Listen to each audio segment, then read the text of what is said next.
কি রান্না করছো আজকে? সব হলো মজার মজার খাবার।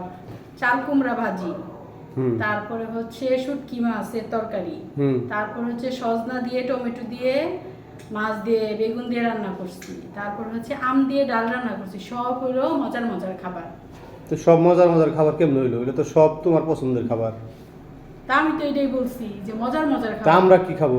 তুমি খাবা যে আছে কুমড়া ডাইল আছে, আছে, একটু ডাইল আছে, ওইটা খাবা নাকি? ডাল আছে ডাল দিয়ে খাবা, তারপর হচ্ছে চাল কুমড়া আছে চাল কুমড়া দিয়ে খাবা। বসো। আর তোমার কতগুলো আইটেম? এটা কি? এটা হলো শুটকি মাছ, শুটকি মাছ কি দিয়া? আলু দিয়ে শুটকি মাছ, রিটা মাছের শুটকি, কক্সবাজার থেকে নিয়ে আসছিলাম ওইটা। এটা আর এটা হচ্ছে সজনা, আর এটা হচ্ছে চাল কুমড়া ভাজা আর কি। আর এটা হচ্ছে আমের সাথে ডাল, আম দিয়ে ডাল। আজকে তো সবই তোমার পছন্দের খাবার। সবই পছন্দের খাবার, তোমাদেরও তো পছন্দের খাবার আছে। আমার খুব পছন্দের খাবার আচ্ছা, কোনটা? এগুলো আমরা বড় ভালো জোর জিনিস। ওই যে চাল কুমড়া ভাজিটা আর ডালটা, এই দুইটাই তো দিয়ে চলে, আর আচ্ছা, বাকি তো চলে না। হ্যাঁ, তোমরা ইটা কেন খাইতে চাও না? সজনাটা কেন খাইতে চাও না? সজনা তো অনেক মজা। কি হয় জানো? সজনা খাইলে মুখে হচ্ছে রুচি হয়, কিন্তু তোমরা ভালো জিনিসই খাও না।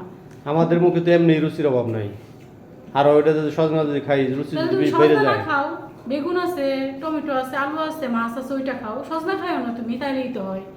ইয়া তো যদি ধরো খুদ ধরো, তাইলে কি আর হবে? সব কিছুই খাইতে হবে, মিলাই চিলাই সব কিছুই খাইতে হবে। রান্না করছে যখন এখন তো খাইতে হবেই, উপায় তো নাই। শুটকি খাও না, মাছের ডাল খাও না, এইটা খাও না, ওইটা খাও না, সজনা খাও না, তাহলে তোমরা খাবা কি? সবই খাইতে হবে, কম আর বেশি। এখন তো রান্না যেহেতু করছো, খাওয়া তো লাগবে, না খেয়ে তো আর থাকা যাবে সজনা না। খাও না, তরকারি খাও, তাহলেই তো হয়।